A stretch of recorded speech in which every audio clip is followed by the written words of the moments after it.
আজকে আমরা সাগরিকা হোটেলে ব্রেকফাস্টে অর্ডার দিয়েছিলাম, কারণ এই হোটেলে খাবার ভালো, তাই জন্য ভালো তোমাদের সাথেও শেয়ার করি। তো আমরা সকালে ব্রেকফাস্টে রেখেছিলাম ডিম টোস্ট রেখেছি, 2 প্লেট ডিম টোস্ট আর 2 প্লেট হচ্ছে লুচি আর সাদা আলুর যে তরকারি, মানে নর্মাল একদম নর্মাল যে তরকারি হয় সেরকমই, মানে মশলা খুব একটা নয় সেরকমই তরকারি। আর এটা একটা ধোসা, এটা হচ্ছে বাইরে থেকে আনানো হয়েছে, এখানকার নয়, এটা বাইরে থেকে আনানো হয়েছে। আর এখন আমরা সমুদ্র দেখতে দেখতে এগুলো খাবো, আর এই হোটেলে কেমন বিজনেস বানিয়েছে সেটা দেখবো কেমন খেতে হয়। আর ঠিক আছে, আরে হাত দিয়ে বড় ইংলিশ মোবাইল চলে এসছে, চামচ দিয়ে খাচ্ছে।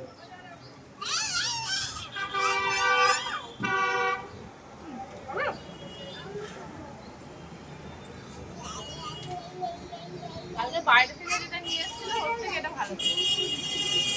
কিন্তু কিন্তু এইটা আমার একদম ভালো লাগছে না। দাদাই জলটা নিয়ে আসো। তুমি পাপার জন্য জল আনছো?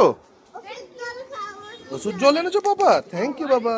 সমুদ্র দেখতে দেখতে খাচ্ছি, অনেক এত সুন্দর হাওয়া হচ্ছে। এটা হচ্ছে লুচি আর আলুর তরকারিটা, ডিম টোস্টটা দারুণ ছিল। এটা দেখো, এটা ফোড়ন দিয়ে সাদা আলুর তরকারি, এটা সব খাচ্ছি।